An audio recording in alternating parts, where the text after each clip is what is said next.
You can actually see the turbocharger. Huh. Little bang. Thunderbirds are a go. What's up, ladies and gentlemen, and welcome to this POV review by AutoTopNL. My name is Max, and today we finally have a car that is my size. I finally don't have to feel like a freaking giant, because this car is giant. So it makes me feel like a normal sized person. It is a 2020 Ford F150 Raptor, the EcoBoost version. The Gen 2 Raptor, so this is actually the car of the guys who also own the Gen 1 Raptor we filmed a couple of months, well, almost a year ago I think. The 6.2 liter V8 Raptor with 411 horsepower.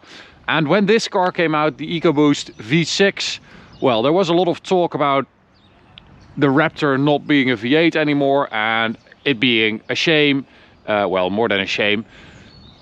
But actually this has 450 horsepower as standard, so it's a lot more powerful. I think it's a lot more usable for daily driving. It looks miles better than the previous one. I mean, it looks so much more aggressive.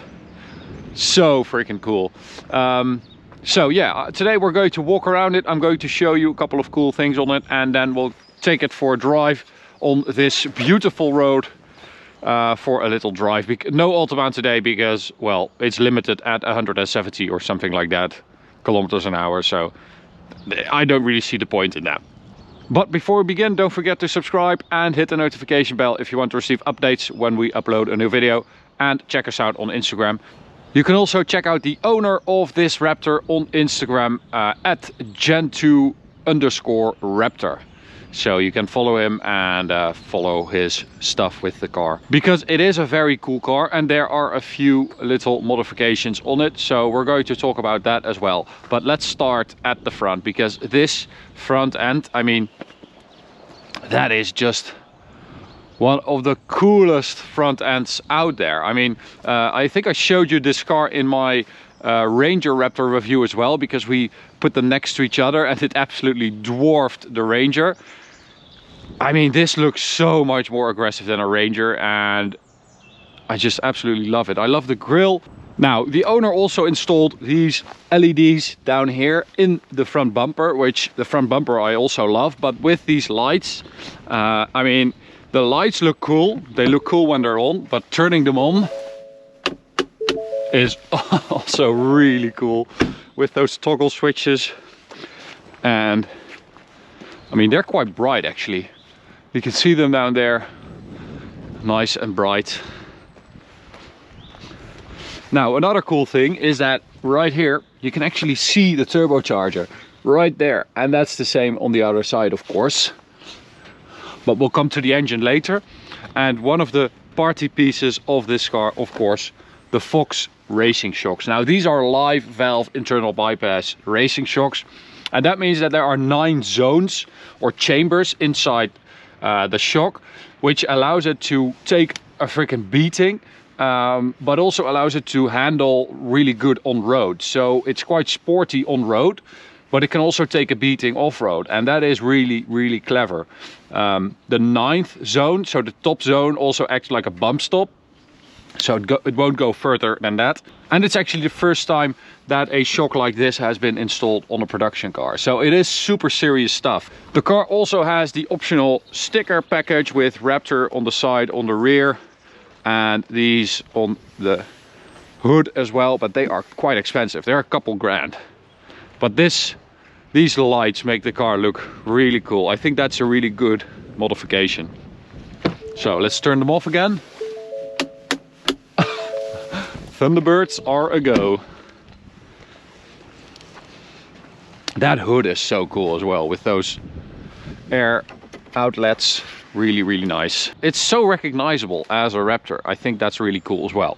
Compared to the Gen 1 Raptor, we have more ground clearance, about 2 inches. We have more suspension travel, about 2 inches. So apart from the engine and the power, they improved practically everything about this Raptor compared to the Gen 1. The approach angle is better. At the rear it's better as well. I mean, practically everything that matters has been improved.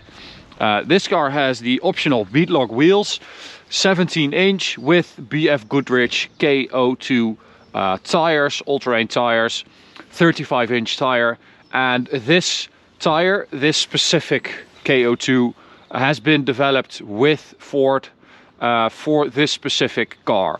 So the thread is a little bit different, and it is made to be more quiet on the road. So it's basically a road-going all-terrain tire.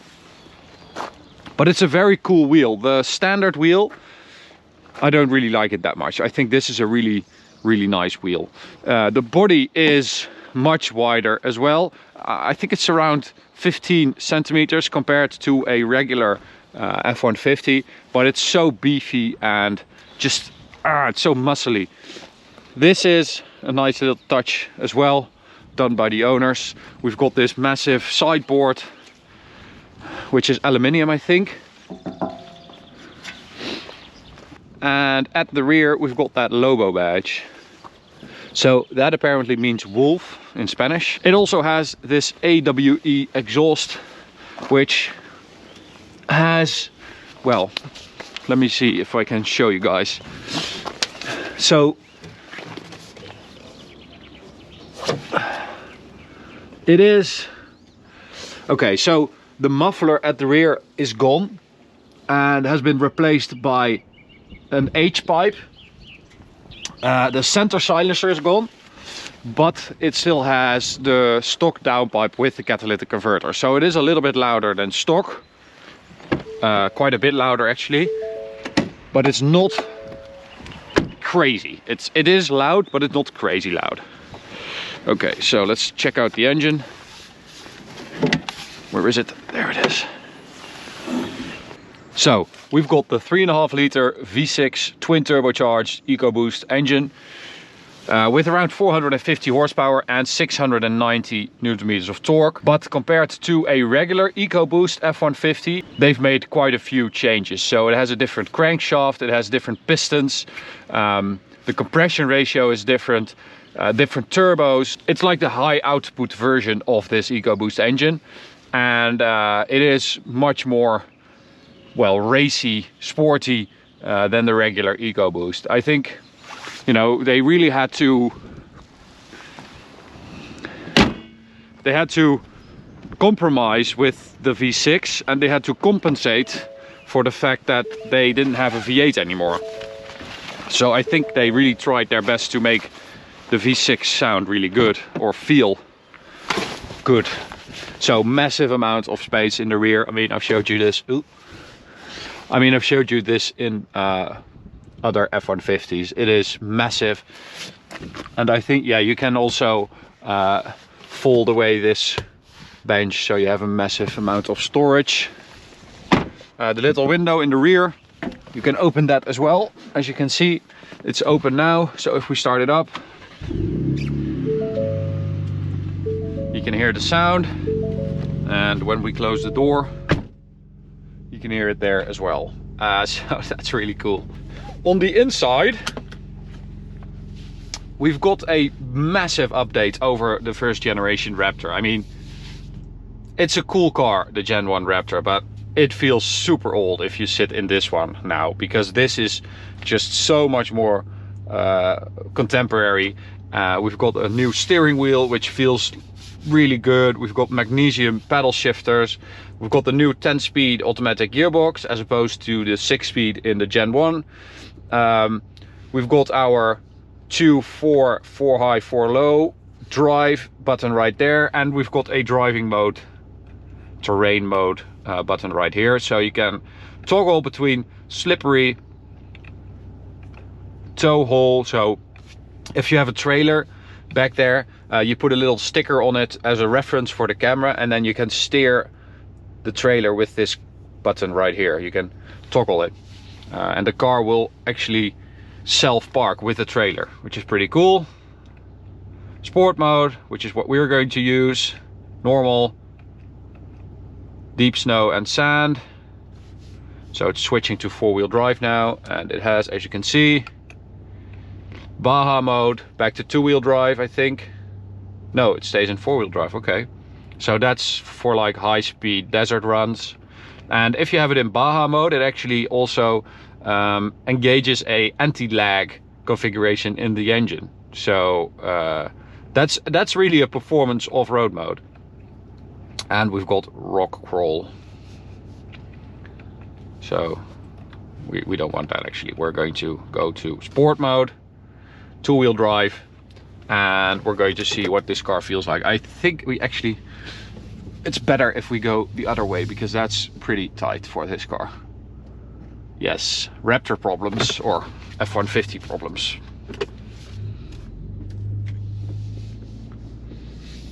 Oh, this is so big. I love it. It's quite a bit bigger than our Range Rover, which is pretty massive, but this thing is so much bigger.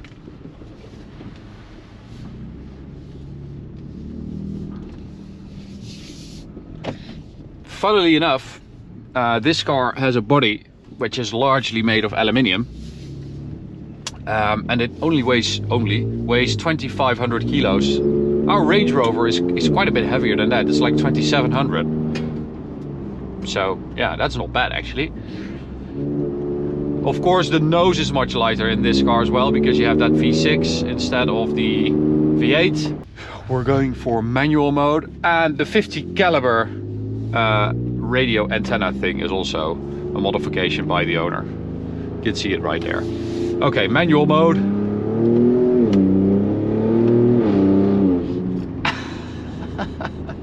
That exhaust is pretty cool.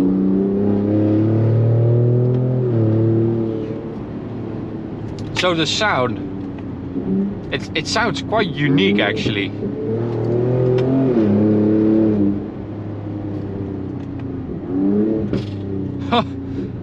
Little bang, little backfire in the exhaust. That is freaking awesome. I have to say, the response to the pedals and the automatic gearbox itself is really good. That's actually quite a bit better than I was expecting. It's quite quick.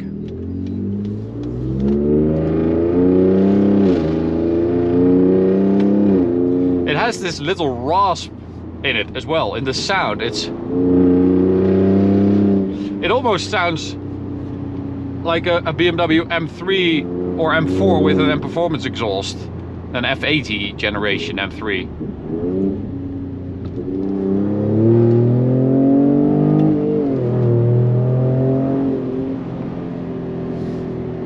And the way the car drives, handles, feels is just so much better.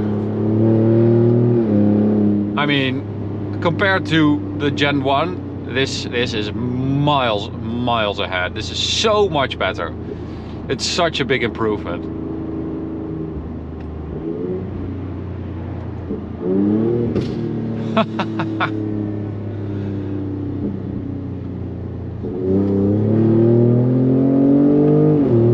Oh, that's quite an aggressive shift as well. Oh, I love these cars. I don't know what it is. I just have such a weak spot, a soft spot for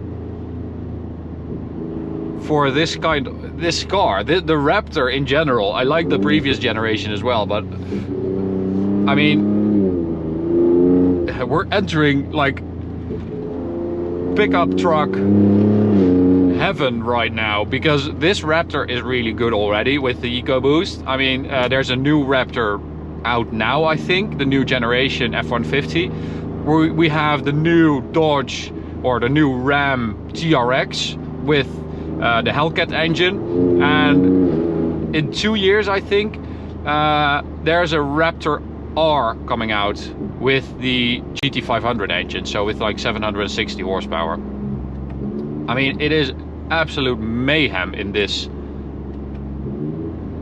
segment, and I love it. I think it is so freaking cool. As you can see, the Netherlands is not really made for this kind of car.